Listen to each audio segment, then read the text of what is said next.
एक बार फिर आपको इलेक्शन की खुसूसी नशरियात में खुशामदीद कहते हैं। और आप जैसे कि देख ही रहे हैं कि इंतखाबात के बाद अब जो हुकूमत साजी का अमल है उसका आगाज़ हो चुका है और उस सिलसिले में ये भी दावे किए जा रहे हैं कि जो सियासी जमातें वो कह रही हैं कि जी हमें जो है वो अक्सरियत हासिल हो गई है, जबकि जो आज़ाद उम्मीदवार हैं या आज़ाद उम्मीदवारों का जो पूरा ग्रुप है जिसको इंतखाबी निशान नहीं मिला था इन इंतखाबात में, वो भी ये दावा कर रहा है कि जी हम हुकूमत बना सकते हैं, हम हुकूमत बनाने जा रहे हैं। न सिर्फ ये कि वफाक में बल्कि पंजाब और केपी में भी मैं बात कर रहा हूँ बैरिस्टर गौहर खान साहब की, तो उन्होंने भी जो है वो दावा कर दिया है। दूसरी तरफ जो इंतखाबात हुए और इंतखाबी अमल हुआ उस पर कुछ जो है वो इत्मीनान का भी इजहार किया जा रहा है। जो हम ये कह सकते हैं कॉमनवेल्थ मुबस्सिर ग्रुप आया था पाकिस्तान में, उसने तो इत्मीनान का इजहार किया है। फाफिन की रिपोर्ट भी आई है और उन्होंने जो ताख़ीर हुई है इंतखाबात के बाद जो नताइज आने में उस पर तशवीश का इजहार किया है, लेकिन साथ में ये भी कहा है कि जी 48% जो है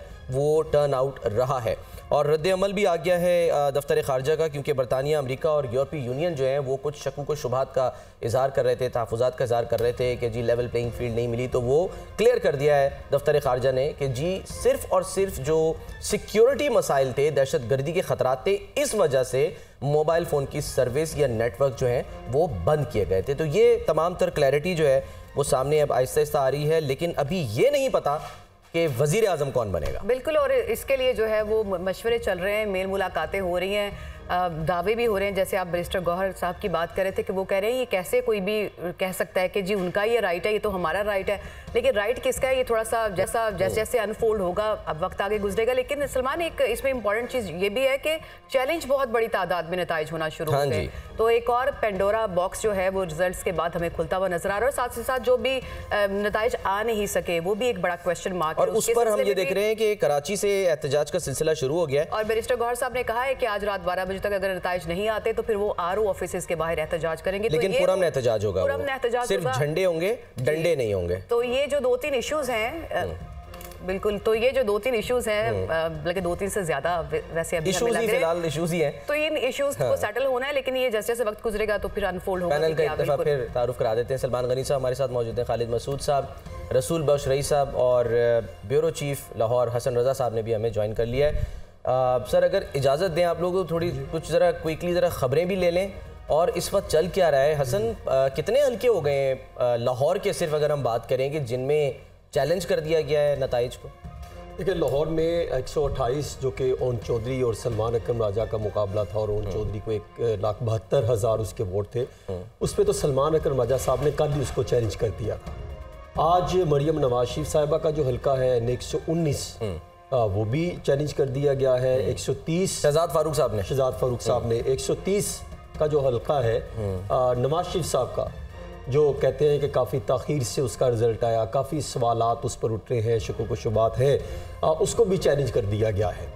और उसके साथ साथ अभी जो पाकिस्तान तहरीक इंसाफ के जो रहनुमा थे, मैंने उनसे पूछा कि आप पंजाब के किस किस हल्के को चैलेंज करेंगे, तो उनका ये ख्याल था कि हम 30 हल्के हैं सूबाई और कौमी असम्बली के जिसको हम चैलेंज करने का इरादा रखते हैं, और वो स्टेप बाय स्टेप, क्योंकि 45 जो है वो फॉर्म इकट्ठे करके फिर किसने कहा ये पाकिस्तान तहरीक इंसाफ के मौजूदा कोई मेन क़यादत में से कोई एक रहनुमा थे। ठीक है, अब उन्होंने अच्छा, सिर्फ तहरीक इंसाफ तो नहीं कर रही ना, बाकी जमातें भी तो चैलेंज कर रही हैं। नवाज शरीफ साहब ने भी तो चैलेंज कर दिया है, वो मानसेरा वाला वो उसके 2 रिजल्ट है, उसकी भी एक अजीब कहानी है। एक जो रिजल्ट सामने आया जिसमें कोई 89-90 के करीब थे, जो बताया गया कि नवाज शरीफ साहब का जो पहला रिजल्ट आया, और जो उनके मद्दे मुकाबिल जो जीता था वो 1,03,000 प्लस था।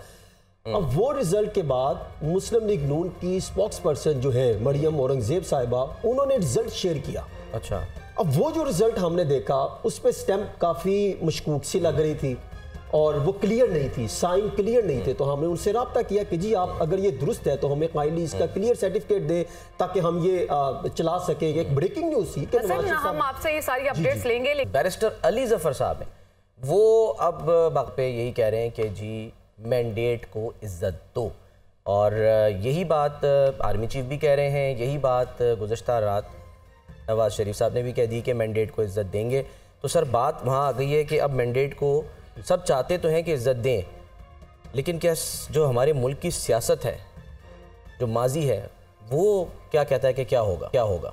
देखिए सलमान, कहने की बातें कुछ और हैं और करने की बातें कुछ और हैं। हाथी के दांत दिखाने के और खाने के। हर पार्टी के लीडर यही जाहिर करने की कोशिश कर रहे हैं कि मैंडेट उनके पास है और वो हुकूमत बनाने जा रहे हैं। हुकूमत जज्बात पर या बयानात पे नहीं बननी, हुकूमत तो बननी है नंबर्स पे। बिल्कुल। जिसके पास नंबर ज़्यादा होंगे और ख़ास तौर पे ऊपर तो ये सिलसिला है कि आइन के तहत प्रेसिडेंट साहब जो अज्यूम करेंगे कि जिस पार्टी के पास अक्सरियत है, देखिए वो बज़ाहिर। सर एक मिनट, आपने कहा जिस पार्टी के पास। जी नहीं, उसमें ये होगा जिसके पास अक्सरियत होगी ना, उन्हें ये चीज़ें सारी उन तक पहुंचेंगी। इस वक्त उनकी पोजीशन वो तहरीक इंसाफ के सदर नहीं है। ये एक ऐसा पॉइंट है जिसपे हम डिबेट करते हैं। जी। पार्टी आपने कहा कि वो पार्टी नहीं सर, आप मेरे ख्याल हसन अस्करी साहब बिल्कुल हम जाते हैं सर, एक छोटी सी ब्रेक है। जो मैं समझता हूँ होना जरूरी है या जिसके पास अक्सरियत होगी, जो लफ्ज़ इस्तेमाल होता है, इसके ऊपर हम डिबेट करेंगे। लेकिन सर एक छोटी सी ब्रेक है, एक ब्रेक के लिए जाना है, न्यूज़ अपडेट के लिए वापस आएंगे तो गुफ्तगू का सिलसिला यहीं से आगे बढ़ाएंगे। स्टेप।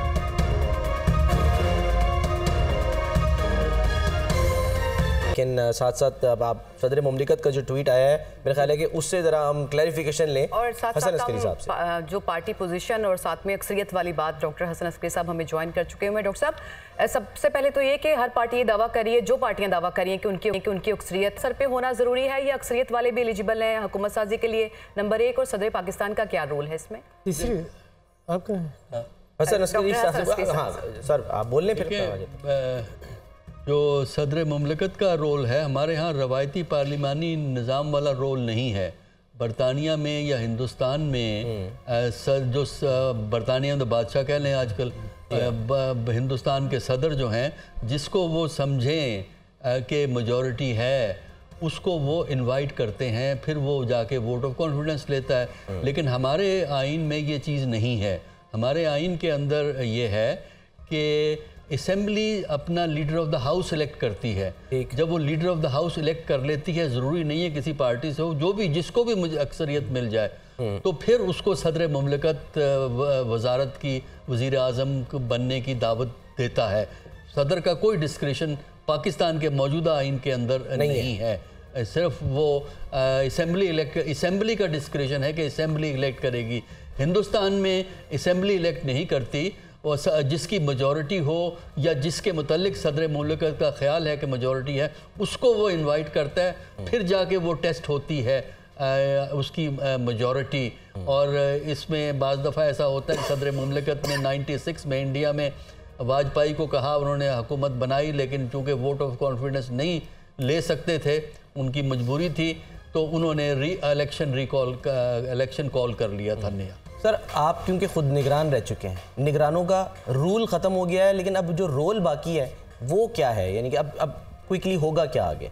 देखिए, अब जब ये नोटिफिकेशन इलेक्शन कमीशन कर देगा कि ये लोग इलेक्ट हो गए हैं, उस नोटिफिकेशन के 15 दिन के अंदर, 2 हफ्ते कह लीजिए, 15 दिन के अंदर जो है सदर मुमलिकत या चीफ मिनिस्टर अगर प्रोविंस है, वो असेंबली का सेशन कॉल करता है।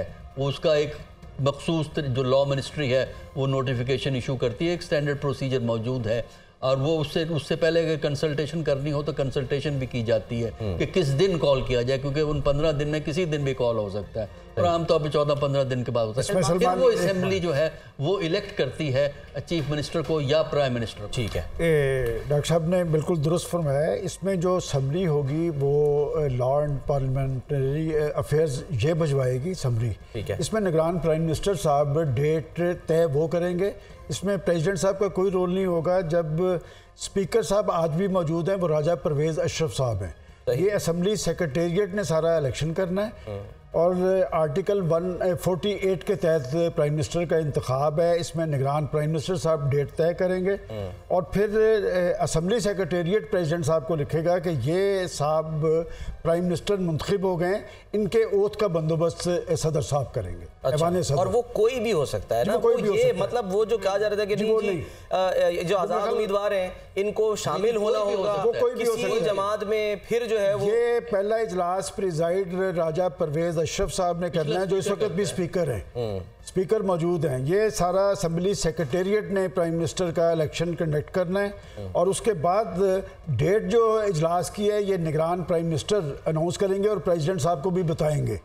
और बाद में जब ये इलेक्ट हो जाएगा फिर असेंबली सेक्रेटेरिएट प्रेसिडेंट साहब को ये बताएंगे कि जी ये इलेक्ट हो गए, ठीक है, तो आप इनके ओथ का बंदोबस्त करें। ठीक है। रसूल बख्श रईस साहब, सवाल आपका क्या है? सर सवाल यही है कि वो जो कंफ्यूजन था वो खत्म हो गया ना, इसका मतलब है जिसके पास सादा अक्सरियत है वो खामखा में क्यों, चाहे उनके सर के ऊपर पार्टी हो या नहीं, इसके बारे में कोई कंफ्यूजन नहीं है, वो दूर हो गया है। अब देखना यह है कि हुकूमत साजी का मरहला आगे कैसे चलता है, और जाहिर है कि दो इस वक्त सियासी धड़े हैं या दो सियासी जमातें हैं, एक सियासी इत्तेहाद, दूसरा सियासी इत्तेहाद, ये समझ लें। सही। इस वक्त जो बर्तरी है पार्टी के लिहाज से वो तो तहरीक इंसाफ की है, उसका नाम नहीं है, उसका निशान नहीं है, लेकिन जितना उसके उम्मीदवार इस वक्त कामयाब हो के आए हैं उन्होंने अपनी नामजदगी पेपर पर तहरीक इंसाफ का नाम लिखा हुआ है। उनकी वो शिनाख्त आप ख़त्म नहीं कर सकते, ये तो सुप्रीम कोर्ट में मामला जाएगा कि पार्टी है या नहीं है। तादाद उनकी है 100 के करीब जो इस वक्त डिक्लेयर हो चुके हैं, रिजल्ट वो है। दूसरी बड़ी जमातें सामने जो आ रही है, ये सामने बातें हैं, वो मुस्लिम लीग नून है और तीसरी जो है पाकिस्तान पीपल्स पार्टी है। और जो आप ख़बरें देख रहे हैं उसके मुताबिक ज़ाहिर है कि इस वक्त जो PDM की सियासी जमातें हैं वो आपस में मशावरत कर रही हैं और लगता यही है कि शायद वही हुकूमत बना लें। इसमें कोई शायद उनको दुश्वारी ना हो, लेकिन एक बड़ी दुश्वारी है। वो क्या सर? दुश्वारी ये है कि तहरीक इंसाफ वाले ये क्लेम कर रहे हैं कि 40 से 50 के करीब ऐसी सीटें हैं कि जहाँ पे गड़बड़ की गई। जी हाँ। और इस वक्त सबके ऊपर उन्होंने चैलेंज नहीं किया, लेकिन कोई तकरीबन जिस तरह से वो कह रहे हैं कि 30-35 के ऊपर वो चैलेंज कर रहे हैं, अगर वो चैलेंज होता है तो फिर देखते हैं कि अदालतें क्या फ़ैसला करती हैं, क्या उनके ऊपर रुकावट पैदा हो जाती है। और इस अगले 10-15 दिन में होगा ये कि ये जो PDM है वो किस हद तक अपना इत्तेहाद पैदा कर सकता है और तहरीक इंसाफ किस हद तक किसी और सियासी जमात के साथ, मुझे उनके लिए मुश्किलात नज़र आ रही हैं मुझे। अच्छा। तहरीक इंसाफ के लिए इतना आसान नहीं होगा जितना कि इस वक्त मुस्लिम लीग नून की क़यादत और पाकिस्तान पीपल्स पार्टी की क़यादत के लिए उनके दरमियान में मामला लगता है वो पहले तय हो चुके हैं। अच्छा। इंतखाबात से पहले तय थे, ठीक है। और इस वक्त सिर्फ फार्मेलिटीज़ हैं जो कर रहे हैं, लेकिन सबसे बड़ा मसला जो है वो पंजाब का है। अच्छा। कि पंजाब में इस वक्त जो पार्टी पोजीशन है, दूसरी पार्टियां जो छोटी पार्टियां हैं, मुस्लिम लीग क्यू है और पाकिस्तान पीपल्स पार्टी है, कुछ ऐसे आज़ाद भी हैं जिनका ताल्लुक तहरीक इंसाफ से नहीं है, तो उनकी तादाद कदरे ज़्यादा है। लेकिन अगर चैलेंजेस इस तरह से अदालतों में जाते हैं तो हो सकता है कि अक्सरियत तहरीक इंसाफ की तरफ चली जाए। प्रोसेस डिले भी तो दोनों तरफ से हैं। देखते हैं कि ये ऊंट है हमारा इस वक्त किस मुश्किल है। फिलहाल सर जोड़ तोड़ का सिलसिला जारी है। मुलाकात और मुलाकात का जो नतीजा होगा उस पर हम डिस्कशन भी करेंगे, लेकिन यहाँ पे हमें एक छोटा सा ब्रेक लेना है, वापस आएंगे। हेडलाइन के बाद वापस आते हैं।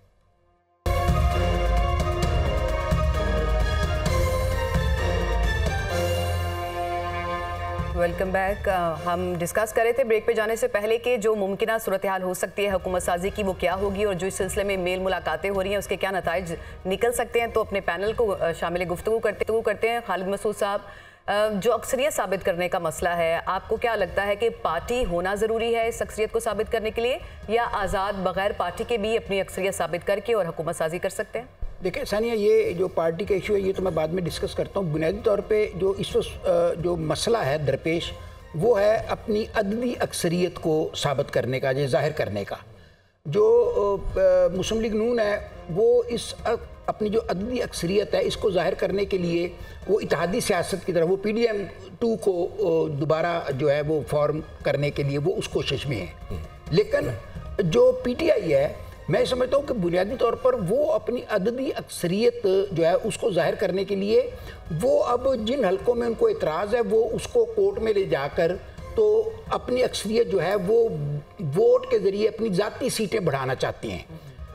यानी दूसरे लफ्ज़ों में जो अब मामला है, बॉल किसके कोर्ट में? हाँ, बॉल इस वक्त कोर्ट्स के कोर्ट में है। अच्छा, मतलब मैं समझता हूँ। और मेरा एक छोटा सा जो इसमें मतलब हम्बल सी एक तजवीज़ हुई है कि हमारे यहाँ एक बड़ा अजीबोगरीब मसला एक अरसे से आ रहा है, जिसकी वजह से लोगों का जो अदम एतमाद बढ़ता जा रहा है कानूनी तरीके जो है उसको इख्तियार करने का, और उसकी बुनियादी वजह यह है कि इस किस्म के केस जब कोर्ट्स में जाते हैं वो 5-5 साल चलते हैं, हत्ता कि असम्बली की मुद्दत ख़त्म हो जाती है और फिर वो जो केस है वो दाखिल दफ्तर कर दिया जाता है कि टाइम वो तो उसका अब जवाब ही नहीं रह गया कि वो असम्बली ख़त्म होगी जिसकी मेंबरशिप मैं मांगता सर था। उस पर तो जो है वो सरजनिश हुई है ना कि जिसकी आप बात करें कासिम सूरी वाले केस की, कि वो क्यों इतना स्टे में जो है वो चलता रहा, क्यों चलता रहा सर इतना कासिम सूरी को छोड़ें, इसके अलावा भी बेशुमार मिसालें हैं। कासिम सूरी का तो केस जो हाईलाइट ज्यादा हो गया है ना, मैं तो बहुत सी इसकी मिसालें दे सकता हूँ, इसके अलावा भी बहुत सर वो जिस जगह जाकर उस केस की वजह से जो मामलात सामने आए, जो कनेक्शन बना,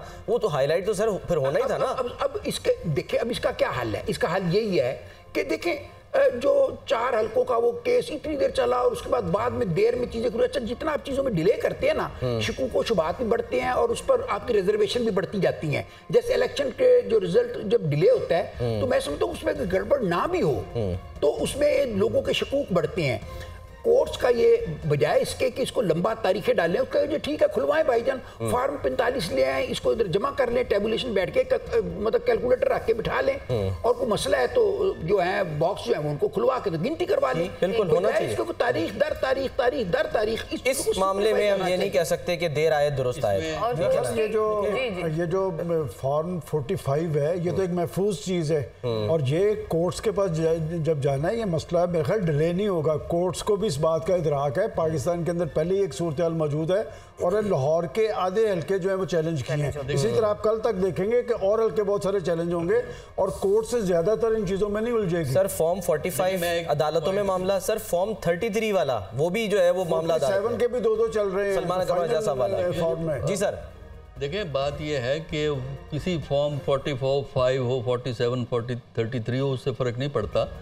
बात यह है कि जब आप कोर्ट में लेके जाते हैं, हाई कोर्ट में लेके जाते हैं या इलेक्शन पिटीशन फाइल करते हैं, अगर तो वो स्टे ऑर्डर दे दे, रिजल्ट को होल्ड करवा दे, फिर तो उसके माने होते हैं स्टे दे दे। अगर स्टे ना दे, केस वैसे पेंडिंग पड़ा रहे, तब उससे फर्क नहीं पड़ता कि इलेक्शन कमीशन उस मेंबर की नोटिफिकेशन कर देगा।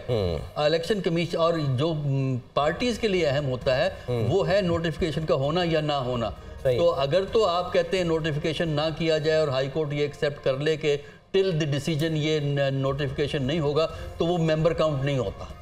और अगर वो नोटिफिकेशन का नहीं कहता, केस पड़ा रहता है 5 साल 14 दिन के अंदर नोटिफिकेशन हो जाना है। तो खालिद साहब सही कह रहे हैं सर, मामला इंतखाबात के बाद बॉल अब कोर्ट में इंतखाबात के बाद मसला जिसका हम तस्वुर कर रहे थे कि वो इस्तेहकाम आएगा और इस्तेहकाम की ना इस्तेहकाम में पाकिस्तान पार्टी आई ना इस्तेहकाम आया। इस्तेहकाम की पहली ईंट क्या है कि इंतखाबात को तस्लीम किया सही, और उसके लिए तमाम जमातें मिलकर अगर ये जिस तरह के भी इंतखाब, माजी में भी इस तरह के इंतखाबात होते रहे, मैं तो लेकिन मैं आपके सामने कुछ चैलेंज हुए क्या नताइज इससे पहले, इतने बड़े पैमाने पे चैलेंज? वो तो इल्जामात तो लगते रहे, लेकिन मेरा नहीं ख्याल कि अब अगर वो तमाम 30-35 के करीब अगर अदालतों का रुख करते हैं तो फिर तो एक भूचाल की सिचुएशन बन जाएगी। फिर दूसरा जो रसूल बख्श रईस साहब बात कर रहे थे, ये बहुत अहम पॉइंट है कि अगर इंडिपेंडेंट पीटीआई के लोग जो जीते हैं वो अगर किसी पार्टी में शमूलियत इख्तियार कर लेते हैं और उसके बाद अगर अदालत से ये फैसला आ जाए कि हाँ इन्होंने फॉर्म के ऊपर पीटीआई का ये मेंशन किया हुआ है या टिकट जमा करवाई है, तो फिर वो किस पोजीशन पर जाएंगे और अवाम उनको कैसे तस्लीम करेगी, उनके लिए बहुत बड़ा चैलेंज बन जाएगा। फिर वो अगर वहां से निकलते हैं फिर क्या मतलब फिर तो पूरे सिस्टम में आप सबसे इम्पोर्टेंट बात सलमान कैच-22 पोजीशन हो जाएगी ना वो। तो फिर देखें कुछ इस वक्त रजिस्टर्ड पार्टी के तौर पे तो पीटीआई मौजूद है, असल मसला जो है वो 70 सीटें हैं जो 60 खवातीन की नशिस्तें हैं, 10 अकलियतों की, उसमें वो हिस्सेदार नहीं बन पाएंगे। जी आप कर लीजिए बात, फिर मैं सवाल। मैं जो बात पहले की थी मैं उसमें थोड़ा सा इजाफा करना चाहता हूँ कि तहरीक इंसाफ को बैन तो नहीं किया गया, बिल्कुल नहीं, डी लिस्ट नहीं है सर, तहरीक इंसाफ तो मौजूद है। बिल्कुल जो उम्मीदवार कामयाब हुए हैं उनकी नामजदगी के वाबस्तगी पार्टी के लिए भी मौजूद हैं। बल्ले का निशान सिर्फ नहीं मिला ना, उससे अगर कोई ये नतीजा अक्स कर ले कि जी पार्टी नहीं है, सारे उम्मीदवार हैं, वो कहते हैं हम पार्टी हैं, अदालत फैसला करेगी। क्योंकि ये एक बहुत बड़ा स्टेक है पाकिस्तान की पार्लिमान की साख पे और इलेक्शन कमीशन, अदलिया, सारे मुल्क के मैंडेट जो अवाम का मैंडेट है उसकी साख इस बुनियाद पर है कि क्या जो ख़वातीन और अक़लियतों के जो नुमाइंदगी है जो पार्टी के हिसाब से तकसीम होगी वो सबसे ज़्यादा तो मिलेगी तहरीक इंसाफ को। अगर वो मिलती है तो हो सकता है कि उसकी अक्सरियत हो जाए। तो अक्सरियत को अक़लियत में तब्दील करने का कोई भी हरबा होगा वो एक बहुत बड़ा सवालिया निशान लगाएगा। उसको अभी जो ये जो मुलाकातें हो रही हैं अक्सरियत से अक़लियत और इनकार से इकरार, मखलूत हुकूमत में जिस तरह तब्दील करने पर सवालात उठे हैं, नवाज शरीफ साहब जो कह रहे थे कि मखलूत हुकूमत में नहीं जाएंगे, फिर इनकार किया, फिर इकरार किया, तो इसी तरह ये बात भी दुरुस्त है कि अक्सरियत को अक़लियत में तब्दील करने में कितनी बड़े सवाल वो जो आज पता चल रहा है मुलाकातें तो हो रही है ना सर, सलमान साहब ये हमारी सियासी तारीख है कि अक्सरियत अक़लियत पे अक़लियत अक्सरियत पे मुसल्लत होती रही है। इसी सूबे के अंदर 2018 में क्या हुआ था, 129 नशिस्तें जीतने वाली पार्टी थी अपोजिशन। ये अक़लियत को अक्सरियत में बदलने की जो बात है ना सर जुमला सुन ले, वो गाना आपने सुना है ना, बंठन चली वो जाती रहे वो जाती रहे, वो जाती उम्र में सारे फैसले सर मुझे लग रहा है आज हो जाएंगे। मैं कुछ इदाद-ओ-शुमार रखता हूँ, हैरानकुन इदाद-ओ-शुमार है। अच्छा, 2024 में जो जितने भी पूरे पाकिस्तान में वोट कास्ट हुए हैं उसका सबसे ज्यादा जो है जिस भी सियासी जमात ने लिया वो अगर मैं आपके सामने रखूं तो आप हैरान होंगे कि वो पाकिस्तान तहरीक इंसाफ के इंडिपेंडेंट है। अच्छा, यानी पाकिस्तान इंडिपेंडेंट ने 33.22% वोट हासिल किए हैं।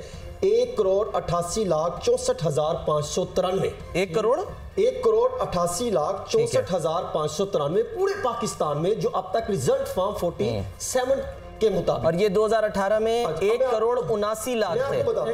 और मुस्लिम लीग नून ने जो ओवरऑल वोट हासिल किया है और जिनके लिए हर तरह की लेवल प्लेइंग फील्ड दी गई, रास्ते क्लियर किए गए, फॉर्म 47 बार तब्दील हुए या 45 किए, जो बहुत सारी कयास राइयों ने जन्म लिया, उन्होंने 24.22% वोट लिए हैं। 1,37,54,475 वोट लिए हैं उन्होंने पूरे पाकिस्तान में। और पाकिस्तान पीपल्स पार्टी 14% पे खड़ी है जो 80,48,248 है। यूं अगर देखा जाए तो पाकिस्तान की तारीख में सबसे ज्यादा वोट लेने वाली आज भी इंडिपेंडेंट पाकिस्तान तहरीक इंसाफ के उम्मीदवार 1,88,64,000 और 2018 के इंतखाबात की अगर बात करें वही मैं तो 1,69,58,900 बड़े हैं पाकिस्तान तहरीक इंसाफ ने लिए थे, बड़े हैं, उससे बढ़ गए हैं। यानी अवाम का एतमाद पीटीआई पर बड़ा है। डॉक्टर रसूल, अच्छा, कुछ लोग फ्रस्ट्रेशन में, गुस्से में, नफरत में भी बाहर निकल के जाते हैं। की बात करूं फिर आप उसको आपस में इशारे और लिंक मिलाइएगा। 2013 में 32.52% वोट लिए थे, क्रॉस कर गए। यानी हम वोटों की तादाद पे जाए ना कि परसेंटेज भी आप देखें, पॉपुलर वोट जिसे हम कहते हैं, उस टाइम 1,48,00,000 थे। सही, बेशक उस टाइम वोटर की तादाद कम थी, उस टाइम 32.52% थे और अब अगर आप देखें तो वो क्रॉस कर गए 33.22%। और 2018 में जिसका उरूज था, पार्टी बता रहे थे कि किसकी हवा बन रही थी, रास्ते क्लियर हो रहे थे, 2018 में पाकिस्तान पीपल्स पार्टी वो 1,06,66,548 वो 30.77 वोट हासिल कर सकी थी। लेकिन सबसे हैरानकुन बात यह है कि किस तरीके से जो है वो आगे है। अब मैं सिर्फ आपके सामने पंजाब के भी इदाद-ओ-शुमार रखना पसंद करूंगा कि पंजाब में इंडिपेंडेंट पीटीआई 38.17% पर सबसे ज्यादा वोट लेने वाली पार्टी है। ठीक है, या आजाद उम्मीदवार है। फिर बताना कितना है ये सर 38.17% जो टोटल वोट कास्ट हुआ है पंजाब में। टोटल वोट कास्ट हुआ है 3,58,89,990 पूरे पंजाब की बात करो। और इसमें अगर टर्नआउट देखें तो 49.02% जो है पंजाब में टर्नआउट देखने को मिला है। और वहां पर पंजाब में इंडिपेंडेंट पीटीआई 38 जिन्होंने परसेंट वोट लिया, 1,37,00,000 परसेंटेज क्या है 38.17% आगे आए। नून लीग के 34.33%, 1,23,00,000। यानी आप मार्जिन चेक करें। फिर आप आ जाते हैं पंजाब की, आपकी सिचुएशन देख ली, पंजाब में किस तरह पकड़ दकड़ हुई, कब से ये मामला चल रहा था, एक साल से क्या मामला बना। अब ये डेटा ना आप जरा उधर भी शेयर कर लीजिएगा इलेक्शन सेल से भी, ताकि हम इसके ग्राफ्स बना के ना फिर इसके ऊपर प्रॉपर मजे की बात ये है, ये तमाम काम, तमाम इन्वेस्टिगेशन, तमाम तहकीकात दुनिया इलेक्शन सेल में मौजूद है। अगर आप वेबसाइट पे जाएं आपको तमाम इदाद-ओ-शुमार मिल जाएंगे और उसमें बाकायदा इसके लिंक्स मौजूद है, किसकी बेस पर ये इदाद-ओ-शुमार ये चीजें सामने आ रही है। अब मैं आपके सामने रखता हूं पंजाब का मैंने आपके सामने रखा। अब मैं रखना चाह रहा हूं आपके सामने सिंध का, कि सिंध के अगर देखा जाए तो जो टोटल वोट कास्ट हुआ है 1,12,53,170। और सिंध में 42.11% टर्नआउट रहा है। और यूँ अगर देखा जाए तो पाकिस्तान पीपल्स पार्टी सिंध में बहुत आगे है, 45.74% पर खड़ी है, 7-4। हाँ, और वहां पर जो पीपल्स पार्टी को पूरे सुबह सिंध में जो वोट कास्ट हुआ है वो 51,47,107 है। सही। और उनके मध्य मुकाबले अगर जीडीए को मिला लें तो वो 11% है, इंडिपेंडेंट पीटीआई 10 है, एमक्यूएम 9 है। अगर उनको इकट्ठा भी कर लें सिंध में, अगर आप एमक्यूएम और जीडीए को इकट्ठा करें तो 21% बनती है, वो भी पीपल्स पार्टी के मुकाबले नहीं कर सकती। वो कहां पे 45.74% पे खड़ी है। फिर आप आगे आ जाए खैबर पख्तूनख्वा, वहां पे टोटल वोट जो कास्ट हुआ है, जो अब तक के फॉर्म 47 जो रिजल्ट सामने आए हैं वो 81,59,968 है। ठीक है। और वहां पे टर्नआउट 38.59 है। और मजेदार बात यह है कि वहां पर जो बात करते थे कि वहाँ पे पाकिस्तान तरीके इंसाफ पार्लियामेंटेरियंस बन गई, जमीयत उलमा इस्लाम बहुत एक्टिव है, एएनपी बहुत एक्टिव है, बहुत रुख तब्दील हो जाएगा, लेकिन सर्वेज हकीकत कुछ और तब्दील कर रहे थे। उनके भी दादो शुमार मैं आपके सामने रखूं तो वो 45.66% यानी 45.4, वो पिछले साल से ज्यादा वोट कास्ट हो गए लगभग। और उनको 37,25,528 वोट कास्ट हुआ है। और जो जमीयत उलमा इस्लाम 16, जिनको मैं कहता हूं इतने इन्होंने वहां पे गवर्नर साहब इन्होंने अपना लगा के सहूलियात बनी, वहां पर आपको पता है चीफ सेक्रेटरी पंजाब का भी मामला बना तब्दील करने का, इमदादुल्लाह बुसाल, उन्होंने कहा मैंने काम नहीं करना, उन्होंने कई जगहों पर स्टैंड लिया, फिर उनको तब्दील कर दिया गया, वो सेक्रेटरी फाइनेंस लागे। फिर खैबर पख्तूनख्वा की बात चली, चीफ इलेक्शन कमीशन ने कहा इनको हटाएं, मुस्लिम लीग आ गई, मामला मिले, डॉक्टर तकीर शाह साहब जाके मुलाकात की और फिर मामले को रोका गया, चीफ सेक्रेटरी पंजाब को तब्दील नहीं किया गया, बड़े अजीबोगरीब से मामला बने। फिर आप आ जाए बलोचिस्तान पे, बलोचिस्तान में किस तरीके से आगाज किया था। आपने बतानी उनके कितने परसेंटेज है एमएलएन की, जेयूआई की? जेयूआई 16% है सर, 16%। अब आ जाए बलोचिस्तान की, सलमान, इसके भी बड़े मजेदार जो है वो इदाद शुमार आए हैं। मुझे तो चाहिए था कि जेयूआई जितनी तरीके से मुस्लिम लीग नून ने मुलाकातों का, जलसों का और बड़ी बड़ी तकारीब का इनकाद किया था, वो जो कहते थे कि वो इलेक्टिबल्स हमारे साथ आ रहे हैं, कई उनको लोटे कहते थे, कोई फसली बटेरों के नाम देते थे, कि मुझे तो लग रहा था कि ये 50% क्रॉस करेगी, लेकिन ऐसा नहीं हुआ। मुस्लिम लीग नून सिर्फ 16% जो है वोट कास्ट उनको लेने में कामयाब हुई है। बेशक वो पहले नंबर पर है, 1,61,216। और जो है मुझे मैं इनके दादोशुमार देख के मुझे मायूसी हुई है मुस्लिम लीग नून की कारकर्दगी के, जहां जहां से उन्होंने आगाज किया वहां पे उनको चैलेंजेस दरपेश रहे हैं। और आगे आ जाए इस्लामाबाद की, इस्लामाबाद में भरपूर तरीके से जो है वो 54% बहुत सारा रहा, वहां पे 32.56 लगभग 33% ओवरऑल टर्नआउट 54% था। 54% टर्नआउट है। और इंडिपेंडेंट पीटीआई 33% पर खड़ी है, आप अंदाजा करें, 32.56 जो कि 1,90,000। और यहां पर भी मुस्लिम लीग नून 31.52% पर करी है। सिर्फ मैं ये बातें आपको ये रखना चाह रहा हूं कि एक तरफ अवाम ने वोट देके ये वाजे किया कि हम किसके साथ हैं, और दूसरी तरफ एक ऐसे हल्के के जो फॉर्म 45 और फॉर्म 47 का खेल खेला गया, और जो सवालात उठाए गए, फिर उसके बाद जिन क़यास सराइयों ने जन्म लिया, और उसके बाद जो सवालात बनते दिखाई दे रहे हैं, तो उसको एक तरफ आप रखें, और उसके बावजूद भी लेकिन बड़े अच्छे आपने वो दिए, लेकिन उसके ऊपर एक डिस्कशन। हाँ, मैं सिर्फ एक एग्जांपल देते हुए, मुझे नहीं पता सर, ज़ाहिर सिस्टम अलग अलग है, मैं ये नहीं कह रहा, लेकिन 2016 में अमेरिकी इलेक्शन की बात कर रहा हूँ, वहां पर पॉपुलर वोट हिलरी को मिला था, लेकिन हुकूमत किसने बनाई थी? ट्रंप ने। क्यों? इसलिए कि इलेक्टोरल सर, मैंने इसीलिए कहा कि मैं वो अलग निज़ाम दुरुस्त कहा, लेकिन वहाँ की मिसाल दुरुस्त नहीं है, यहाँ से मुताबिकत नहीं रखती। वहाँ पे इलेक्टोरल कॉलेज है, बिल्कुल है। इलेक्टोरल कॉलेज इस तरह से होता है कि इंतखाबात सदर के बराह रास्त हो रहे होते हैं, लेकिन जो किसी एक रियासत में जीतता है सिंपल मेजॉरिटी से, वो उस रियासत के तमाम इलेक्टोरल कॉलेज वोट लेता है, बिल्कुल। तो वो रिजल्ट मुख्तलिफ हो सकता है। पार्लिमानी निज़ाम में ऐसा नहीं होता। पार्लिमानी निज़ाम में जो ये एक बात जहन में रखें, हम इस मुल्क का सोचते हैं अवाम की राय का एहतराम, मैंडेट का एहतराम, वोट की इज्जत, हम तो ये बातें कर रहे हैं। इस्तेकाम उसके बगैर किस तरह के मुल्क में आ सकता है कि अक्सरियती जमात अवाम की नज़र में कौन सी है? सही। और क्या ऐसी कोशिश कोई कर सकता है या करनी चाहिए या हो रही है? ये बातें हो रही है, उसके बारे में हतमी तौर पे तो हम कोई बात नहीं कह सकते कि अक़लियत को अक्सरियत, अक्सरियत को अक़लियत बना दिया जाए तो मुल्क में इस्तेहकाम कैसे होगा। ये हो तो रही है अदालत तो अवाम की अदालत तो हो तो रही है। मुल्क टूट गया था, मुल्क टूट गया था। सर फिर ये मुलाकातें क्यों हो रही हैं? 170 अवामी लीग की थी और यहाँ 83 थी। तो अवाम फिर एहतराम वो देगी जो मैंडेट अगर उन्होंने किसी और को दिया हो और हुकूमत किसी और की बन जाए तो अवाम एहतराम करेगी ऐसी गवर्नमेंट? देखिए अवाम हम क्या करें? अवाम के पास दो रास्ते हैं। एक यह है कि मायूसी का शिकार हो जाए, और कोई मुआशरा जब मायूसी का शिकार होता है तो उसमें हर किस्म की तहरीकें चलना शुरू हो जाती हैं, उसमें बदली पैदा होती है, निज़ाम की जायज़ियत दिल में नहीं उतरती, रियासत, हुकूमत, सियासत और अवाम का रिश्ता कमज़ोर हो जाता है, उससे अदम इस्तेहकाम पैदा होता है। रिश्ते अवाम के, रियासत के और हुकूमत और सियासत के उस वक्त जुड़ते हैं जब अवाम की राय का एहतराम किया जाए। हम तो इस बात देखें, हमारे सामने बड़े बड़े रहनुमा बैठे हुए हैं, बड़े मोतबर लोग हैं, सियासत में रहे हैं, हर चीज़ उनके हाथ में है। हम सिर्फ बात कर सकते हैं कि अवाम की राय क्या है, उनको सिर्फ रिमाइंड करा रहे हैं वो बात सुने या ना सुने, लेकिन खदशात जो पैदा हो रहे हैं लोगों के जहन में या हो सकते हैं, उनकी निशानदही सिर्फ हम नहीं कर रहे, लोगों के दरमियान में क्या मुकालमा इस वक्त हो रहा है। देखिए एक जी जी जी जी देखिए, असूली तौर पे तो बात बिल्कुल ठीक है कि अवाम की मैंडेट का ख्याल रखा जाए, लेकिन पार्लिमानी निज़ाम हुकूमत में हमने ये देखा है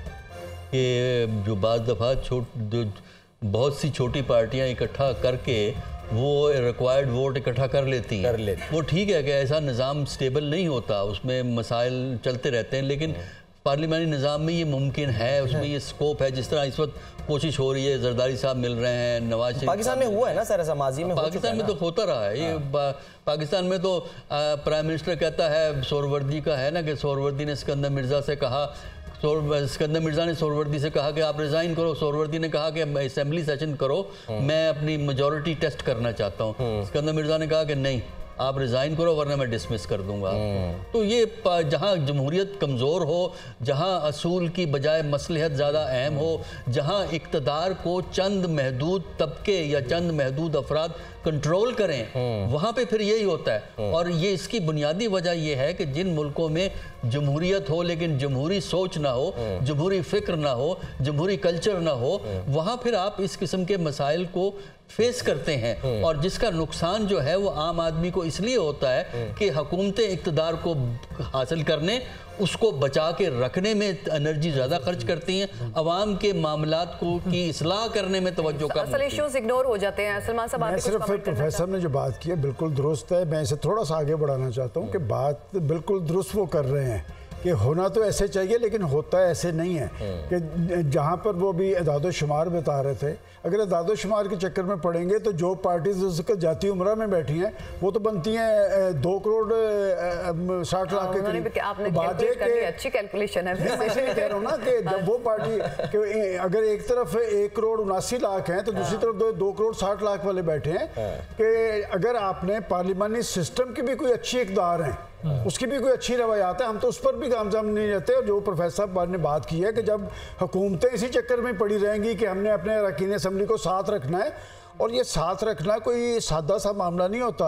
इस साथ रखने के चक्कर में हुकूमतें पाकिस्तान के खजाने के करोड़ों अरबों खर्च होते हैं। हमने माजी में देखा है ऐसा कि जो पैसा पाकिस्तान के अवाम के वेलफेयर पे खर्च होना चाहिए वो इनके हमने ये देखा ना, एक रूठ गया, दूसरे को मना लिया, दूसरा नाराज हो गया, चौथा नाराज हो गया, इसी में बस रूठने मनाने में वक्त गुजरता रहता है। एक जो भी इंडिपेंडेंट है पार्टी, उनके अगर वोट इतना परसेंट है 33 है कि उन्होंने रिकॉर्ड वोट लिया है, जो भी पार्टी है इंडिपेंडेंट है, तो मेरे ख्याल में विक्ट्री स्पीच तो उस पार्टी के लीडर की बनती थी। लेकिन कल जो विक्ट्री तकरीर की गई, वो रोजाना तो स्पीच आ रही है। वैसे वो विक्ट्री थी, उन्होंने क्लेम नहीं किया कि वो विक्ट्री स्पीच है, क्योंकि सलमान किया था क्लेम, उन्होंने कहा विक्ट्री हम नहीं वैसे कह रहे थे, उन्होंने दावत दे दी कि मिलके हुकूमत बनाते हैं। हमें मालूम नहीं कि विक्ट्री स्पीच हुई है। ट्वीट की मुस्लिम लीग नून की जानिब से मौजूद है कि आज मुस्लिम लीग नून के कायद नवाज शरीफ साहब विक्ट्री स्पीच करने जा रहे हैं। There we go. और फिर उसके बाद मतलब कि वो तो विक्ट्री उन्होंने नहीं ली, उनका अपना हल्का जो जाती उम्रा में 165 पीपी वो उससे हार गए। लेकिन इसमें मजायका है क्या? तो जैसे जो सलमान साहब कह रहे हैं कि जो अगर सलमान साहब बिल्कुल दुरुस्त फरमा रहे हैं कि दोनों पार्टियां जो इनके मला लिए जाए वो तो फिर लेकिन दोनों पार्टी अगर मुश्तरका प्रेस कॉन्फ्रेंस करते या कोई तकरीर खिताब करते जलसे से, फिर हमें था कि हाँ 2 करोड़ की जो बात की सलमान साहब आपने सर इसका जवाब। मेरा ख्याल ये है कि मियाँ साहब भी तकरीर कर सकते हैं, विक्ट्री तकरीर कर सकते हैं। ये देखें, ये सदारती निज़ाम तो है नहीं कि एक सदर हारा है और दूसरा सदर जो है वो विक्ट्री की तकरीर करेगा, हुकूमत बनेगी। तो कोई भी सियासी जमात, और जाहिर है कि बड़ी सियासी जमात है, और तकरीर उन्हें कर दी तो उसको मेरे ख्याल में मसला नहीं बनाना चाहिए। तकरीर हो रही है, वो सर वो पाकिस्तान की विक्ट्री स्पीच की थी। वैसे तो बैरिस्टर गौहर ने भी कहा है कि हम हुकूमत बनाने वही मैं कह रहा हूं ना। चले सर वो विक्ट्री इसके ऊपर पाकिस्तान की बात कर लेते हैं। डॉक्टर साहब, पॉसिबल है वो मरकज में जो बैरिस्टर गौहर है, मरकज में, केपी में और पंजाब में हुकूमत बनाने की बात कर रहे हैं, हो सकता है वैसे ये पॉसिबल है?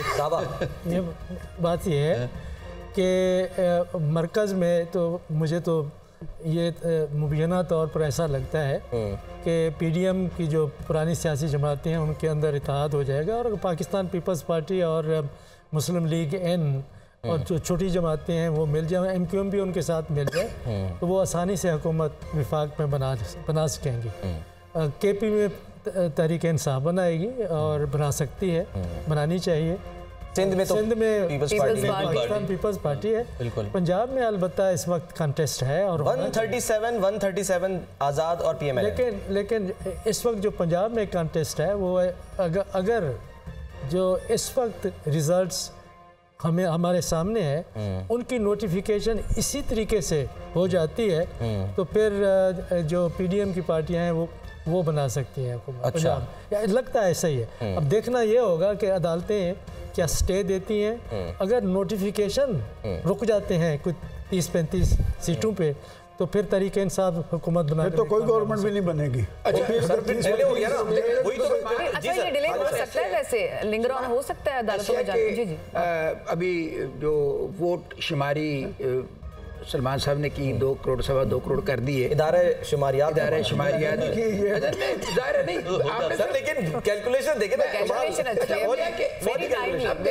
अब देखिए होता ही है कि जब हम कैलकुलेशन करते हैं ना तो हम अपनी मर्जी की चीजें पिक एंड चूज करते हैं। अच्छा, जाहिर है अभी मतलब अब उनके दरमियान कुछ तय तो नहीं पाया ना, लेकिन मैं एक बार बता दूं कि अगर ये हुकूमत, जाहिर है इस वक्त सूरत हाल ये है कि कोई पार्टी भी हुकूमत साजी की पोजीशन में एज ए सिंगल पार्टी नहीं है। पहली बात तो ये तय है। ठीक है। दूसरी बात यह है कि अब इसका मतलब ये है कि जो पार्टी भी हुकूमत बनाएगी मौजूदा सिनेरियो में वो मखलूत होगी। ये 2 बातें तय हो गई कि मखलूत होगी। अब तीसरी बात यह है कि मखलूत जब हम सोचते हैं तो उसमें फिर सवाल पैदा होता है कि कौन से कॉम्बिनेशन क्या होगा, कौन से पार्टीज होंगे, कंपैटिबिलिटी क्या बनती है। Natural alliance. अच्छा, नेचुरल अलायंस में ये है कि वो 16 माह आपस में गुजार चुके हैं। उसके बाद क्या हुआ वो भी हमने देख लिया। तो जो चलाई देखें उन्होंने, जो आपस में एक दूसरे को तोपें चलाई ना, उसको जिसे कहते हैं ना कि to put your word through your nose वाली बात है जो बुलावल ने कहा था ना, अब वो उसके ऊपर पोछा मारने के लिए वो खुद आ रहे हैं। ठीक है, खुद आ रहे हैं, मट्टी डाल लो। अच्छा, बाकी रहेगी इस मुल्क में पार्लिमानी सियासत और अखलाकियात और जो नंबर हैं उसको छोड़े। वो तो मंजूर भट्टू के पास 13 वोट थे और 18 वोट थे और वो पंजाब के चीफ मिनिस्टर थे। जमाली के पास 1 वोट की अक्सरियत थी और वो मौजूद थे। इस सूरत हाल में जो सूरत हाल नजर आती है वो ये है कि वो कहते हैं कि जो होता है ना इत्तेहाद, वो किसी कॉमन बेसिस पे होता है, मफादात पे। तो जो मफाद परस्त अगर हम देखें जो पॉलिटिक्स है उसका आगाज तो जाहिर है हमेशा बदलता रहता है, लेकिन जो मौजूदा सिनेरियो में अगर हम इसको देखें तो सबसे ज़्यादा जो हमें इम्कानात नज़र आते हैं वो ये नज़र आते हैं कि ये पीपल्स पार्टी और मुस्लिम लीग नून आपस में इत्तेहाद करेगी। और उसमें एक बात बता दूं, उसमें जो मुझे नजर आता है कि उसमें जो मेन बेनिफिशियरी है वो पीपल्स पार्टी होगी। वो इसलिए कि जरदारी साहब पत्ते खेलने में, जरदारी साहब अपने पत्ते खेलने में, पत्ते फेंकने में बहुत माहिर हैं। और लेकिन इसमें सबसे ज्यादा जो विक्टिम होगा ना वो तहरीक इंसाफ नहीं होगी, उसमें वोटर। अच्छा सलमान गनी साहब, अभी ये दोनों के साथ बैठने की बात हो रही है, लेकिन उसी वक्त के ऊपर ही दोनों जमातें ये दावा कर रही हैं कि वो आजाद उम्मीदवारों से राब्ते में भी हैं। पीपल्स पार्टी ने भी कहा है, नून लीग ने भी कहा है। सर आपको याद होगा जरदारी साहब ने मतलब सारे चैनल्स बहाल रखे हुए हैं। जरदारी साहब का इंटरव्यू याद है सर आपको? सलमान ने वो जिस वक्त बात कर शिराजी को दिया था, याद है वो क्या था? ताज़ा तरीन बात मैं आपको बता रही हूं। उनके ज़हन में पता कौन से आज़ाद थे कि पीटीआई के आज़ाद जो होंगे 30-40 होंगे। देखें उस वक्त के हालात में, इस वक्त मुकम्मल आज़ाद जो है पीटीआई के जो आज़ाद हैं मैं आपको मैं सुबह से इस पे गौर भी कर रहा हूँ, मैंने उनसे बात भी की है 2 दिन से। ठीक है, उनमें से वो एक भी नहीं तोड़ सकेंगे, इसलिए कि जो मुकम्मल आजाद है पीटीआई वाले, कि जो सिनारियो बन रहा है, मैं आपको उनके इंडिपेंडेंट का मैं इस वक्त नाम नहीं बता सकता, उसने कहा जी कि बात है कि हम पे तो तलवार फिर इलेक्शन की लटक रही है कि जो सूरत बनने जा रही है, तो आगे हमें जो छोड़ के गए हैं उनका अंजाम क्या हुआ है कि जो 2 चीफ मिनिस्टर खान साहब ने मुसल्लत किए थे पंजाब में और पख्तूनख्वा में, क्या हुआ उनके साथ? वो जो बात कर रहे हैं ना वो कुछ आज़ाद दूसरे हैं। बाकी बात यह कि रात शहबाज शरीफ साहब और आसफ जरदारी साहब में चीज़ें तय हो चुकी हैं, सिर्फ ऐलान जो है वो जाती उम्र में मुमकिन है, और हो सकता है कि चीज़ें उनके दरमियान तय क्या हुई हैं, चलें ये तो बताया। मैंने तो मेरे पास ये इन्फॉर्मेशन तो नहीं है, लेकिन ये बात में मैं आपको बता सकता हूँ कि चीज़ें उनके दरमियान तय। इम्कान क्या लग रहा है? 2 सिनारियो हैं, एक में तो शहबाज शरीफ साहब प्राइम मिनिस्टर हैं और आसफ जरदारी साहब सदर हैं, अच्छा। और दूसरे में हो सकता है कि नवाज शरीफ साहब प्रेसिडेंट हों और बिलावल भुट्टो जरदारी साहब को प्राइम मिनिस्टर बनाया जाए या किसी और को। ज्यादा इम्कान पहला इम्कान शहबाज शरीफ कहाँ जाएंगे सर सेकंड सिनेरियो में? मैंने आपको ये बताया ना कि देखें बात ये कि उस पंजाब के अंदर उनकी गवर्नमेंट होगी और पंजाब की हुकूमत सलमान साहब मरकज से बड़ी होती है। और वजीर आला कौन होगा पंजाब का?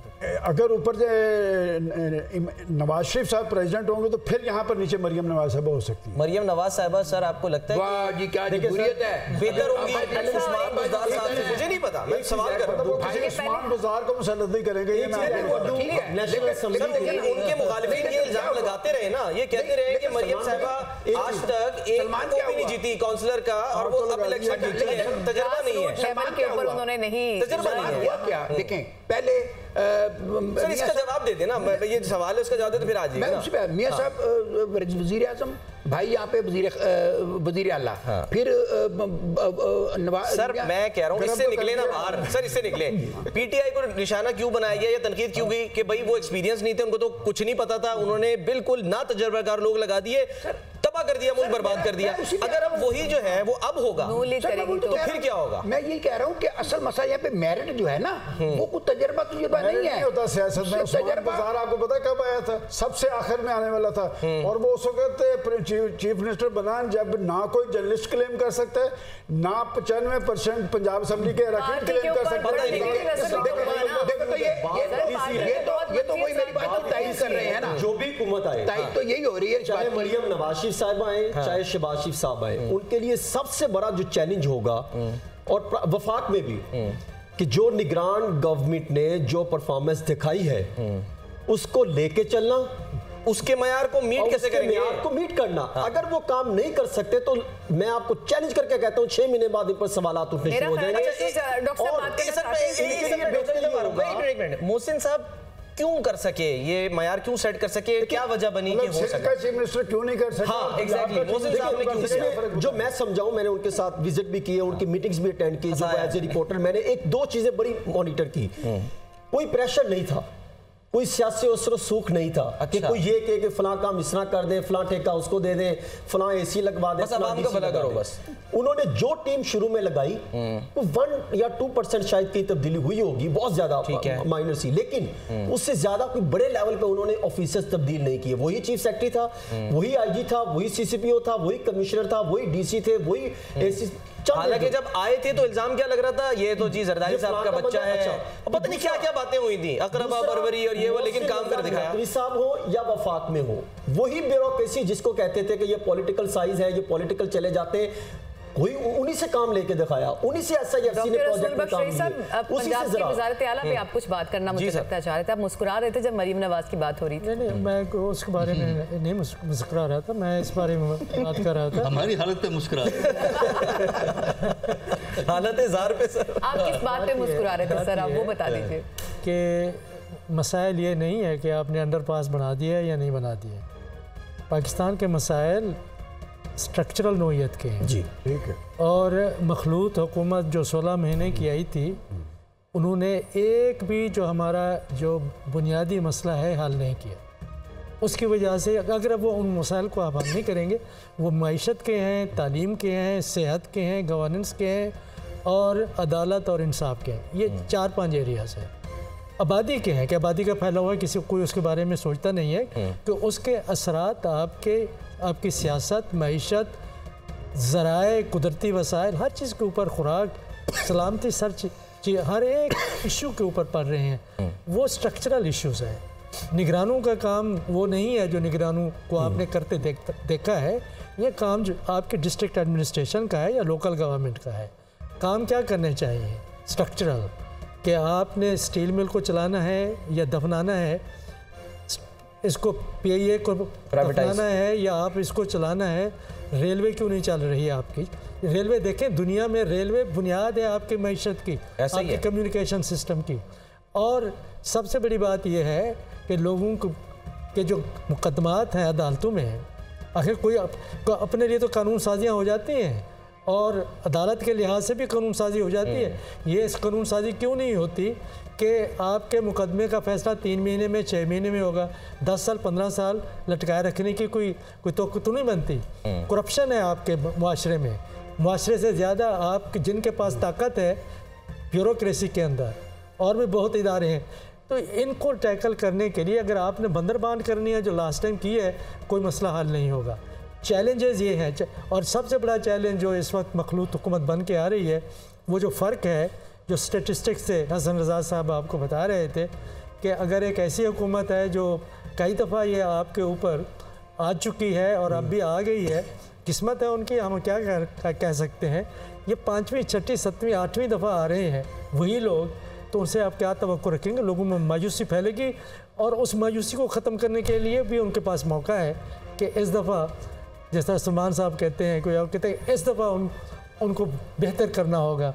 इस दफ़ा देखते हैं, लेकिन इस दफ़ा उनके पास आर्ग्यूमेंट ये है कि उनको अगर वो बना लेते हैं तो जो उनको टाइम मिल रहा है 5 साल का, ठीक है ना, उस वक्त वो कहते थे 5 साल सर आप असल सिस्टम का हिस्सा है। सर मैं अज्यूम कर रहा हूँ, इम्कान जाहिर कर रहा हूँ। अज्यूम भी वो करे जो उसके कुछ इम्कानात तो हो। हमारे दोनों सीनियर डॉक्टर साहब सर ऐसा ना गए, हुकूमत ने उन्हें टाइम पूरा किया सर। सलमान, जो बात अभी डॉक्टर साहब कर रहे हैं, पाकिस्तान की पार्लियामेंट में इस तरह की संजीदा गुफ्तगू सुनी है आपने?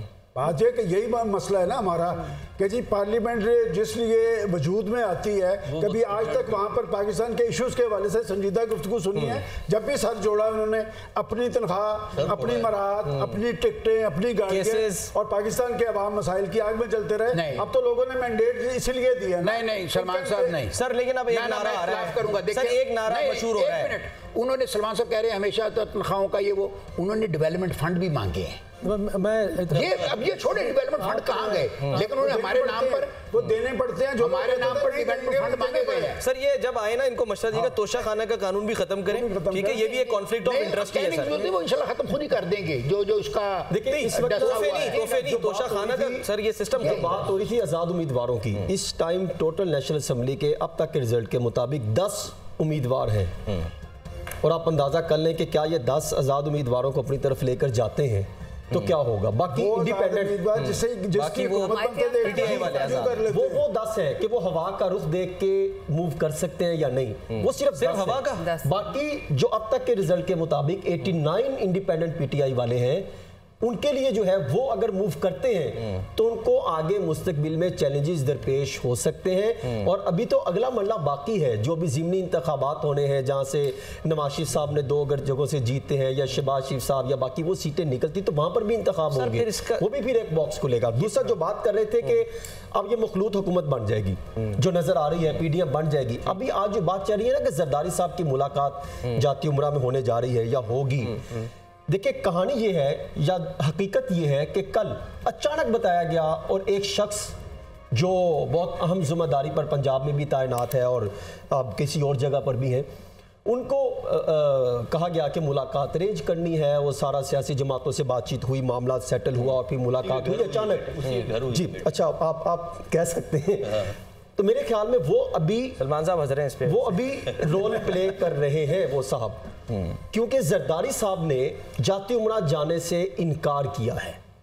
और इनकार की रीजन क्या रखी है कि 1 पॉइंट एजेंडा होगा, प्राइम मिनिस्टर पीपल्स पार्टी का होगा, आप पाकिस्तान पीपल्स पार्टी के साथ मिलकर चले, हम आज़ाद उम्मीदवारों को लेकर आएंगे, इंडिपेंडेंट पीटीआई वालों से, उनके जो हेड है उनसे मैं राब्ता करूंगा, उनकी तरफ उनसे डिस्कशन मैं करूंगा, ये मामला बाकी मैं सेटल करूंगा, लेकिन मुस्लिम लीग नून हमारे साथ चले।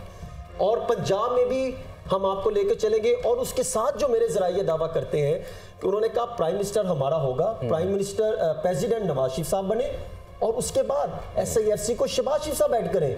फेडरल कैबिनेट 80% मुस्लिम लीग नून की होगी और बाकी लोगों की।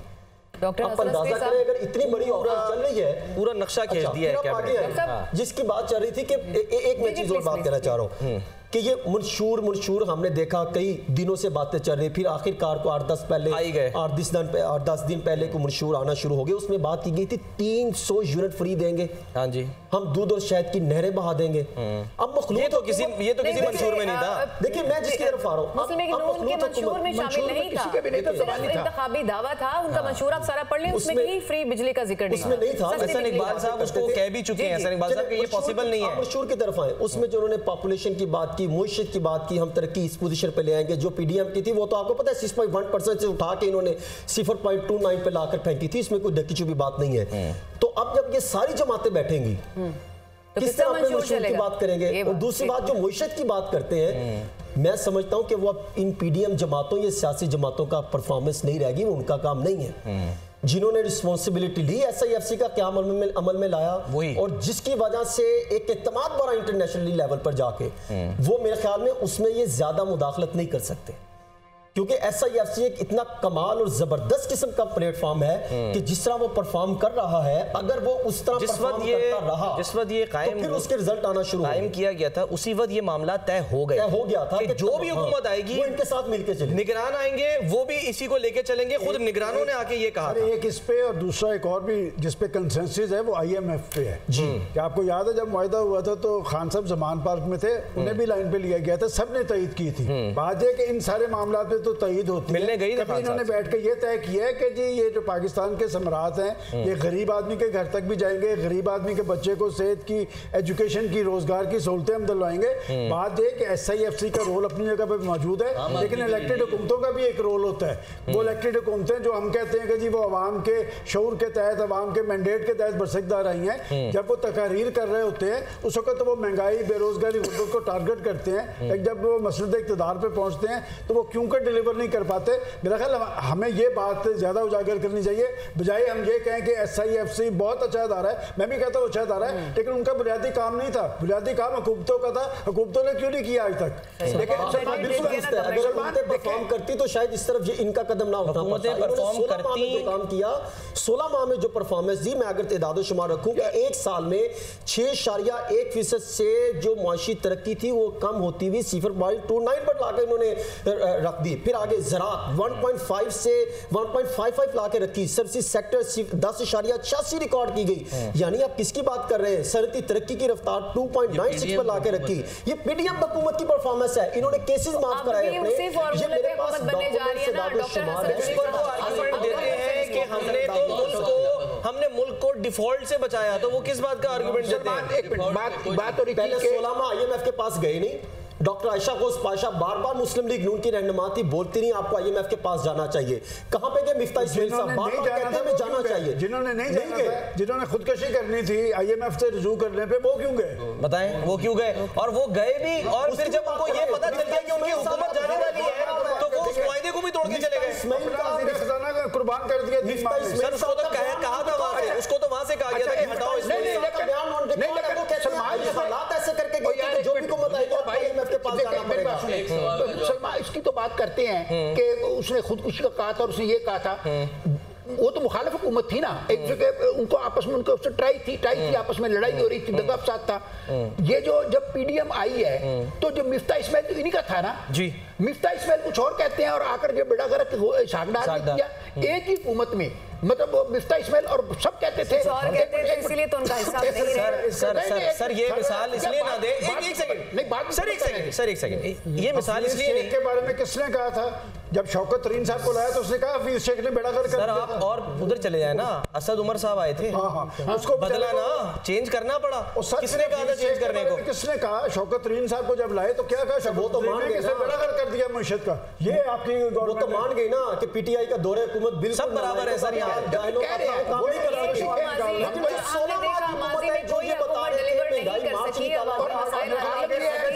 जो मैंडेट दिया अवाम ने जो आलम ये है कि बिलावल भुट्टो साहब एक बहुत बड़ा मार्च लेके चले कि महंगाई बहुत है, महंगाई बहुत है। जब वो इस्लामाबाद पहुंचे और उसके बाद ये खुद भी इस्लामाबाद पहुंच गए पीडीएम के जरिए, तो उस वक्त तो किसी को महंगाई याद नहीं आई।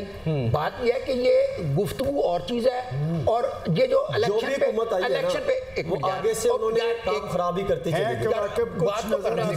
नजर आते हैं कुछ और से निकलते हैं जरा मुस्तकबिल की तरफ सलमान चलते हैं। हमने देखा कि अवाम ने मैंडेट दिया लेकिन डिलीवर नहीं साबिका हुकूमतें कर सकी। डॉक्टर हसन अस्करी साहब कुछ कंट्रीब्यूट करना चाहते हैं। डॉक्टर साहब आप कुछ कमेंट करते हैं? आइंदा भी नहीं करेंगी, इसलिए कि सीधी सी बात है, आप कुछ कंक्रीट एविडेंस पे बात करें ना। SIF बहुत अच्छी चीज़ है, क्या SIFC बहुत अच्छी चीज़ है। मुझे ये तो बताइए ना इकोनॉमी कितनी बेहतर हुई है पिछले 1 साल के अंदर। ठीक है, सिर्फ ये प्लान्स हुए हैं, हम ये करेंगे, वो करेंगे, इसको अकोमोडेट करेंगे, उसको अकोमोडेट करेंगे, इंडिकेटर तो कोई नहीं है हमारे पास। लेकिन ना ये बातें जो है ना, इसको जरा ख्याल आई तो धीरे बीच में रिपोर्टें कोई ब्लूमबर्ग वगैरह की, और फिर वो हमारे देखिए जो उसको गुडविल कहते हैं। इंटरनेशनल लेवल पे ऑपरेट करने के लिए अगर आप गुडविल क्रिएट कर सकते हैं, अभी फैसले हुए हैं कुछ। फिर एक और भी ख्याल रखें, आपने इख्तियारात कहाँ शिफ्ट कर दिए हैं? सिविल हुकूमत इख्तियारात शिफ्ट कर रही है। ये इसलिए शिफ्ट हुए हैं, केयर टेकर ने किए हैं। हमें नहीं पता, हम अस्करी साहब को देते हैं इख्तियारात ना। हमें ये नहीं पता कि जब रेगुलर हुकूमत आएंगी, चाहे वो किसी की भी हो, क्या वो भी इतने इख्तियारात देने को तैयार हो जाएगी जितने केयर टेकर्स ने इख्तियारात देने के लिए किए। क्योंकि केयर टेकर की तो ओनरशिप नहीं होती ना, जिम्मेदारी होती है। महदूद होता है। आइन लेकिन बढ़ाया तो गया ना। केयर टेकर का जो बेसिक रोल है वो इलेक्शन करवाना है, फेयर एंड कुछ नहीं है, फ्री एंड फेयर, और तो कुछ नहीं है। उसके अलावा इनको जितने भी अपने इख्तियारात जो थे वो पीडीएम देकर गई थी ना सर। नहीं, कोई कहते हैं नहीं, कोई तो फिर काम कैसे कर लिए सारे? वो इसलिए मारे, लेकिन फिर काम कर कैसे लिए? लेकिन पीएए की निजकारी के हवाले से नहीं हो सकती, हुकूमत फैसला करेगी। ये जो इख्तियारात थे ना, कोई पीडीएम किसी को जाते हुए नहीं दे सकता। ये कोई नोट नहीं है या कोई ड्राइविंग लाइसेंस नहीं कि जाते हुए किसी के जेब में बंदा उसको कहे ये बनवा ले आप मेरे भी आप पे। ये नहीं बात ये है कि जो इनके पास इख्तियारात निगरान हुकूमत के पास सिर्फ वही हैं जो आईने पाकिस्तान इनको देता है, और आईन में जब तक तरमीम नहीं होती इनके पास वो इख्तियारात नहीं है। लिहाजा एक बे बात कहना, दुनिया में निगरान हुकूमत भी नहीं होती, दुनिया में निगरान हुकूमत नहीं होती, सिर्फ पाकिस्तान में होती है। चले सर, वो तो सब आप कुछ कहना चाह रहे हैं? गुजारिश कर रहा था कि जो एक कानून के ज़रिए अगर आप कुछ अख्तियारात निगरान हुकूमत को देते हैं तो वो गैर आइनी है, इसलिए कि आइन में पार्लिमानी निज़ाम में ये तमाम अख्तियारात कबीना के पास हैं। इनके पास नहीं है, कबीना के पास है, इनके पास नहीं हो सकते। दूसरी बात यह है कि जो हुकूमत जिस तरह से बनी जा रही है और जिस तनाजुर में, जिस पस मंज़र में बन रही है, ये मखलूत हुकूमत PDM प्लस होगी। कि मैं पहले भी बात कर चुका हूँ, प्लस का मतलब आप समझ गए। जी, वसीम अकरम प्लस के बाद PDM 2 नहीं है। अच्छा, मैंने इसको कहा था सर PDM 2.0। हाँ, तो आप सही कह रहे हैं। बात तो सुन लें, PDM प्लस है, तो प्लस PDM प्लस में जो अख्तियारात की तकसीम है, या तो आइन में तब्दीली होगी या फिर आइन को वहाँ रखा जाएगा जिस तरह से जहाँ पे रखा हुआ है, और अख्तियारात ज़रा मुख्तलिफ किस्म के होंगे और इसमें एक तनाव पैदा हो सकता है। अच्छा, लेकिन ये है कि अगर कंसेंसस हमारे हुक्मरान तबकात का, तबके की बात नहीं कर रहा, तबकात का अगर यही है कि तकसीम अख्तियारात इस तरह से रहे तो हमें क्या एतराज़ हो सकता है। लेकिन अमेरिका की आप मिसालें दे रहे थे, पहली बात जो करने की ये है कि अमेरिका के अंदर इतना बड़ी दुनिया की ताकत है, 14 वजारतें हैं। पाकिस्तान में जो दुनिया की वो 86 बहरान ज़दा तरीन रियासत है, उसमें पिछली हुकूमत मखलूत PDM हुकूमत में 80 से ज़्यादा वजारतें। डॉक्टर साहब, अगर मखलूत ही बनती है तो मजबूरी बन जाती है उनकी, तो इसी तरह से कोई मजबूरी है, क्या मजबूरी है? जी, मैं यही बात पूछना चाहती थी कि कम बिल्कुल हर बंदा अपना शेयर मांगता है, तो फिर ये कोई मुसलसल एक बात कह रहे थे कि पाकिस्तान के अवाम से अपील करते थे कि किसी एक पार्टी को जिम्मेदार नहीं हो सका। ये देखें, तब भी नहीं होगा। अगर अवाम की राय का एहतराम करना है तो पहला फैसला ये करें कि वजारतें 15 या 16 होगी, इससे ज़्यादा नहीं होंगी।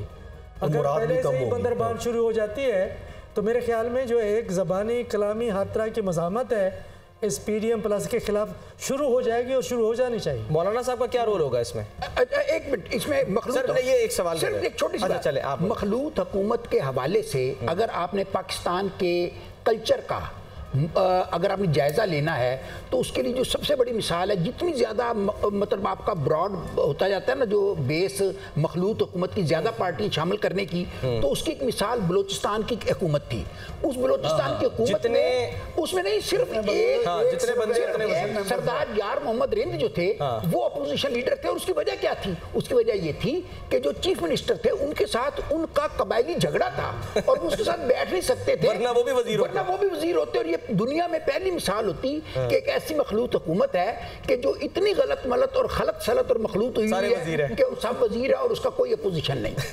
तो अब जितनी बड़े या ज्यादा पार्टियां शामिल होंगी वही। मौलाना साहब का रोल पूछा है। तो मौलाना साहब जब हम PDM की बात, PDM में इसलिए कि रसूल बशर साहब कह रहे हैं ना कि ये PDM+ होगी, उसमें तो मौलाना साहब थे, अब ये वो कैसे, उनका क्या रोल होगा? इसमें है मौलाना साहब, अब इसमें है, बुलाया गया उनको, ये खुद से मौलाना भी पहुंच रहे हैं, कल बुलाया गया है, ये खुद से आए हैं मौलाना साहब पहुंच रहे हैं। कल टास्क दिया था साहब हमेशा मौलाना साहब की राय को एहतराम भी देते रहे हैं और फजलुर रहमान साहब भी अपना वजन उनके साथ डालते रहे हैं, लिहाजा हुकूमत बनने दें, मौलाना साहब को अपना हिस्सा बैसियत जुस्सा जरूर मिलेगा।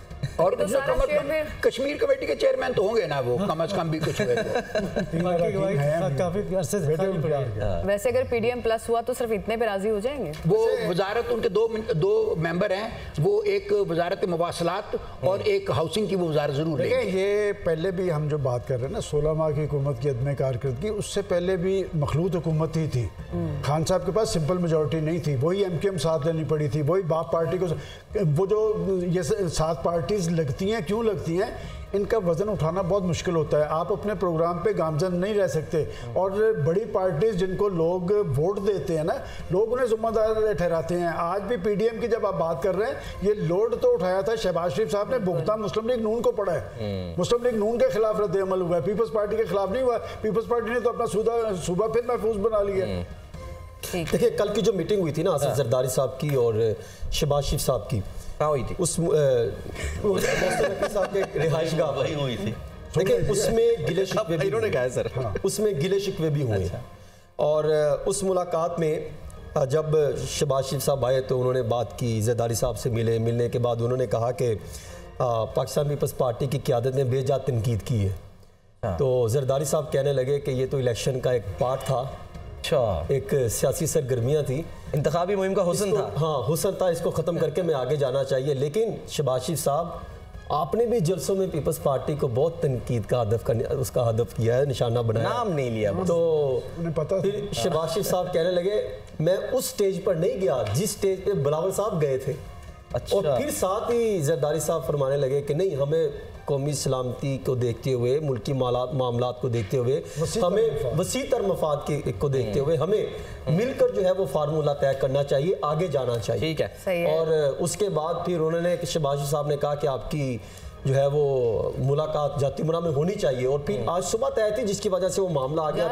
इल्जामात तराशी की बात है ना हसन, तो हमारे पैनलिस्ट तो हमारे हर शो में कहते रहे हैं कि इन इल्जामात को आप सीरियस ना लें, ये तो सिर्फ पॉलिटिकल कैंपेन का हिस्सा है। जैसे ही इंतखाबात हो जाएंगे सबसे पहली मुलाकात इन्हीं के दरमियान होगी। और मैं I am really impress with you guys कि वैसा ही हुआ। और फिर वो सर आप सबका बहुत बहुत शुक्रिया। लेकिन जाहिर है आप लोगों के जो चेहरे हैं वो हमारे लिए मुकद्दम हैं, तो हम चाहते ये हैं कि जब 7 बजे भी ट्रांसमिशन हो तो आप में से जरूर कोई ना कोई मौजूद हो, साथ ही रहे इंशाल्लाह। लेकिन ये कि यहाँ जो चेहरे हैं वो बदल जाएंगे, जिस तरह अब हुकूमत के चेहरे जो हैं वो बदलने वाले हैं। अल्लाह करे काम बदल जाए। तो फिलहाल के लिए इजाज़त, अपना ख्याल रखिए।